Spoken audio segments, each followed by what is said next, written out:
Okay, so like a lot in media, there are just two sides. People are showing just two sides. One side is like, okay, the Trump will send their puppet ruler over there, and then the other side is saying America is trying to show the Islamophobic side of themselves by just saying that Khomeini is an Islamic ruler. That's why they are attacking us. But inside Iran, I have so many friends in Iran, and they know that they don't want Khomeini and they don't want Reza Pahlavi either. So would you like to tell more about because I saw this poster of no Shah, no Mullah. So can you just say about this slogan?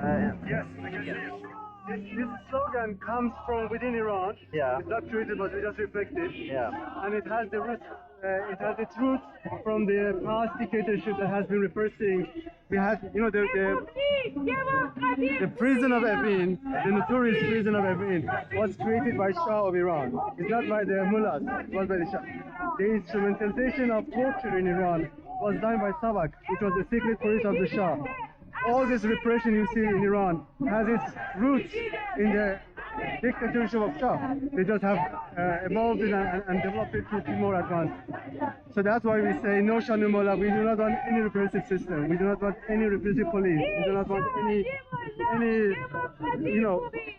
any sort of dictatorship that one man has divine power or heritage of power that can continue for years and years. There should be a democracy by the vote of people. It must be a republic, democratic country, and that's why I insist on this slogan, because we see that there are many media promoting the son of Shah. They're imposing him on the people of Iran.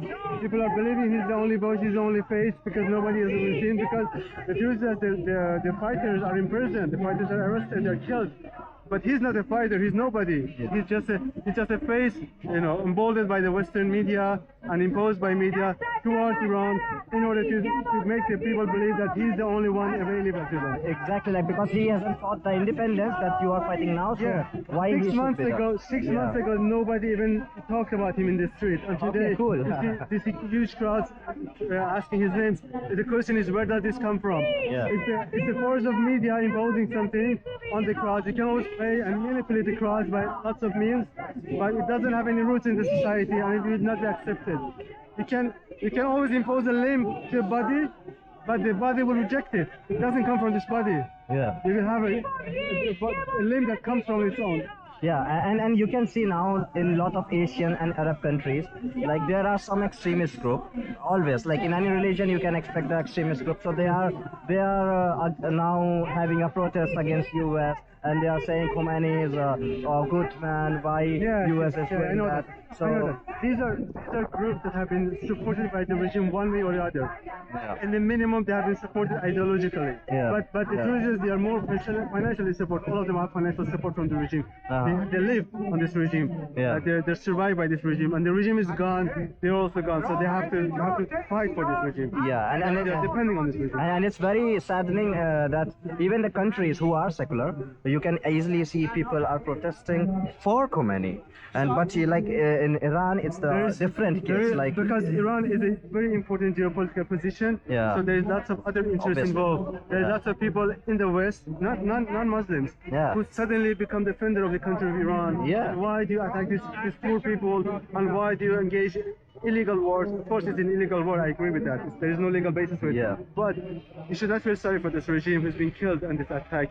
The people, we feel sorry, and we do not want the attack to happen. We also call for the end of this war. We also call it never started. We believe that the internal resistance have the answer. We're not in external war. We're not any weapons or money of the external forces to be involved. We want the people of Iran and their own power and their own will to decide for the future of Iran. Cool. So I think all of the other people who get them involved, they have their own interests. Whether they're from the West, the East, or North, or South, they're following something else. They're just playing with the US as a geopolitical topic to attack or to benefit from it, depending on which side they are on. And also one more thing that I want to ask. So like before the Islamic rule came over Iran, before Ottomans attacked Persia, and then they just threw the Zoroastrian religion that was, and during that time a lot of Parsi came to India and they got settled there, and I have been to two of the holy fire of Zoroastrian as well, but they didn't let me enter because I'm not a Parsi.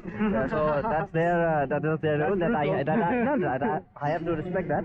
But even these Ottomans, they just converted the script of Farsi into Arabic. Now you can if a person who is in Latin or in Asian language, it would be very hard for him to differentiate between Arabic and Farsi. But I can do that because I just read about it, so I know about that.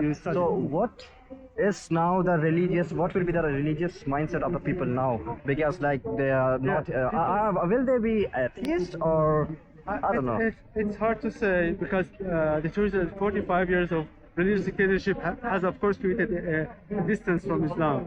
Many people have enough of it. I know that, yeah. It's not that this is the true Islam, but that's the image that has been given to the people by force, by killings. Yeah. So of course this has its effect on the people, but I believe still the majority of the people, because religion is something deeply involved in every culture. It doesn't change by one generation or two.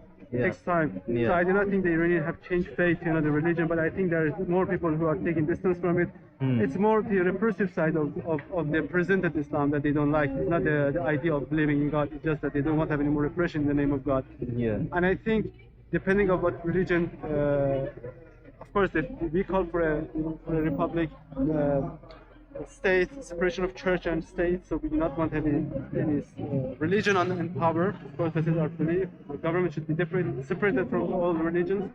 But I think the people, if they find a tolerant Islam, they will like it. Iranian people are tolerant people, and Islamic beliefs have deep roots. So I think there has always been a tolerant Islam in Iran for a long time.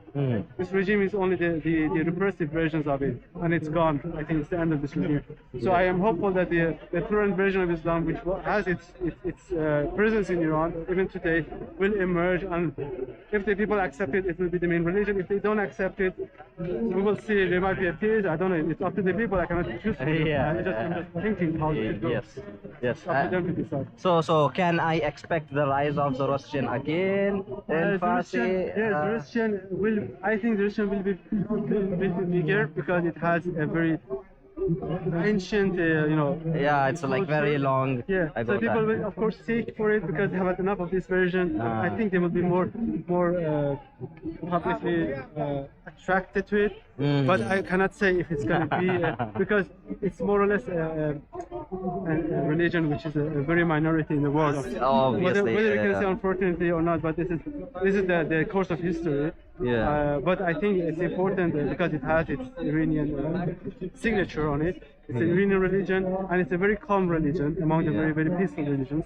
Yes. I personally very much respect these people's religion, and I hope that in the future of Iran there will be a lot of respect and space for those Christians to practice their religions. Yeah.